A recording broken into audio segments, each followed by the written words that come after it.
नमस्ते साथीहरू। पहिला कस्तो थियो भने अलि पहिला हैन, यो एउटा अलिकति हुने खानीहरू जस्तै गाउँका ठुला ठालाहरू जस्तै कि जिम्मेवाल, त्यस पछाडि काजी हैन, अनि यस्ता भद्र भलादमीहरू जुन गाउँका ठुला बडाहरू हुनुहुन्छ नि, उहाँहरूकोमा चाहिँ कस्तो थियो भने पहिला कस्तो हुने गर्थ्यो भने त्यहाँ तपाईको 3 किसिमको चाहिँ खानाहरू पाक्ने गर्थ्यो घरमा।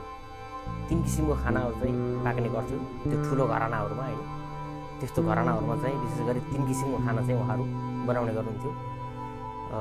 एउटा सानो कसौडीमा चाहिँ हैन, मसिनाको चामलको चाहिँ भात, त्यसमा चाहिँ भैँसीको घिउ हालेर सानो कसौडीमा एक थरी चाहिँ त्यो पाकिराखेको हुन्थ्यो हैन।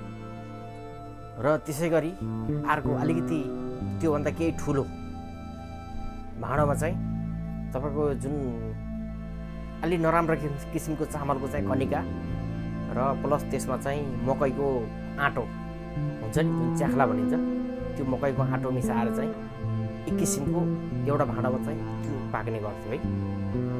र अर्को एउटा छुट्टै किसिमको एउटा बदालो भनौँ, एउटा दिउरे या कराईमा चाहिँ त्यसमा चाहिँ ढेँडो, विशेष गरी ढेँडो चाहिँ पाक्ने गर्थ्यो। 3 किसिमको खाना चाहिँ एउटा घरमा चाहिँ, प्रत्येक घरमा चाहिँ प्रायः जसो बन्ने गर्थ्यो पहिला गाउँतिर हैन। त्यो किसिमको खानाहरू चाहिँ बन्ने गर्थ्यो। त्यसमा चाहिँ कस्तो छ भने विशेष गरी जुन 1 नम्बरमा जुन सानो कसौडीमा हैन, मसिना चामलको चाहिँ भात, त्यसमा चाहिँ अलिकति घिउ हालेर जुन त्यो किसिमको बनाइन्थ्यो, त्यो भनेको चाहिँ घरमा बुढापाकाहरू, अलिकति उमेर धेरै भइसकेकाहरू र बिरामीहरू हैन, जस्तै उमेर भइसकेका बाजे बराजुहरू, हजुरबाहरूको लागि चाहिँ त्यो सानो कसौडीमा पाकेको खाना उहाँहरूको लागि हुन्थ्यो भने जुन दोस्रो नम्बरको जुन भाँडामा पाकेको छ जुन कनिका र त्यसमा अलिकति तपाईको मकैको आँटो च्याख्ला जुन भनिन्छ, त्यो दुईटा मिक्स गरेर जुन एउटा छुट्टै भाँडामा फेरि पकाइएको थियो, त्यो चाहिँ हामीहरू जस्तो हुर्कौला हैन, भर्खर तपाईको 12-13 वर्ष पुगेका जुन वर्षम्टे हुन्छन् नि बच्चाहरू, बच्चा भन्दा पनि हल्का यङ हुन लागिसकेका त्यस्तोहरूको लागि चाहिँ त्यो पकाइन्थ्यो हैन। उहाँहरूको लागि त्यो हुन्थ्यो। ती सानसाना जस्तै अब त्यो बेलामा उमेरमा चाहिँ तपाईको जति खाए पनि नखाइनी भोक लागेकोलाई हुने अवस्था हुन्छ नि त, त्यो अवस्थामा चाहिँ तिनीहरूको लागि भनेर चाहिँ त्यो जुन च्याख्ला र अलिकति चामल मिसाएर पकाइएको खाना उनीहरूको लागि हुन्थ्यो। त्यस पछाडि जुन तेस्रो नम्बरमा रहेको त्यो जुन भदालो या एक किसिमको कराईमा चाहिँ पकाइन्थ्यो ढेँडो, त्यो ढेँडो भनेको चाहिँ तपाईको हलो जोत्ने हलीहरू, त्यस पछाडि त्यहाँ काम गर्ने अरू कमाराहरू या कामदारहरूको लागि चाहिँ त्यो ढेँडाको चाहिँ त्यसरी उहाँहरूको लागि भनेर बनाइन्थ्यो।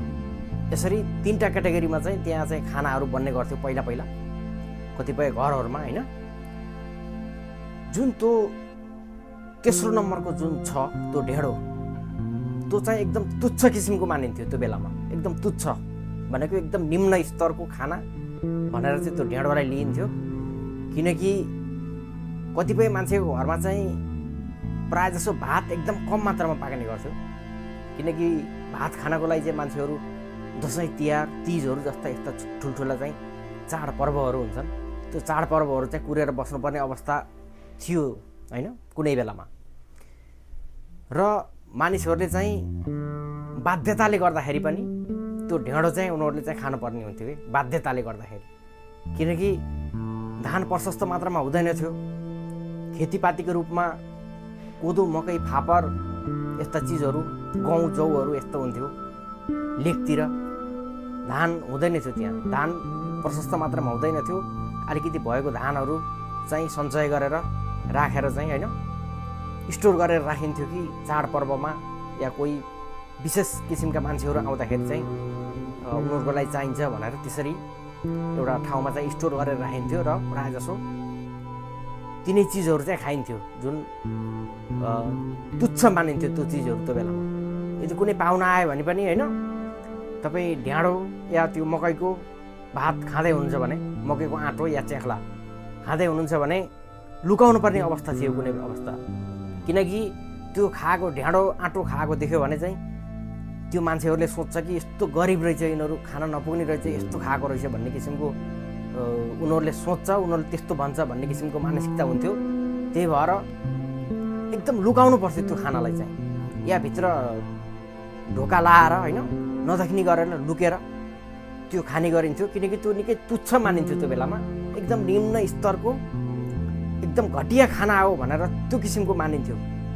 र अहिले तपाईँले हेर्नुभयो भने अहिले आएर जुन पहिला तुच्छ मानिएको निम्न किसिमको त्यो ढ्याँडो छ, जुन चाहिँ हली गोठालाहरू त्यस्ता काम गर्ने कामदारहरूको लागि मात्रै भनेर बनाइन्थ्यो, त्यो खाना चाहिँ तपाईँको अहिले 1 नम्बरमा चाहिँ ठुल्ठुला 5 स्टार होटलहरूमा, विशिष्ट होटलहरूमा होइन त्यस्तो ठाउँमा चाहिँ अहिले त्यो पाक्ने गर्छ।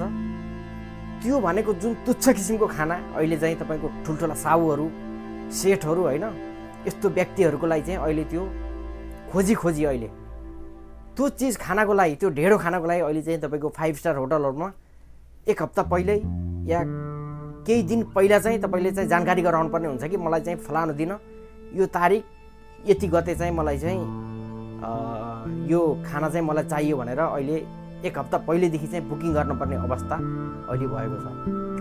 त्यही भएर यो तपाईँहरूले होइन यस्तो थियो कि थिएन, तपाईँहरूले आफै कमेन्ट गर्न सक्नुहुन्छ होइन यो कुरा जायज हो होइन, पहिला यस्तो थियो कि थिएन, यो कुराहरू तपाईँले कमेन्टमा गर्नुहोला।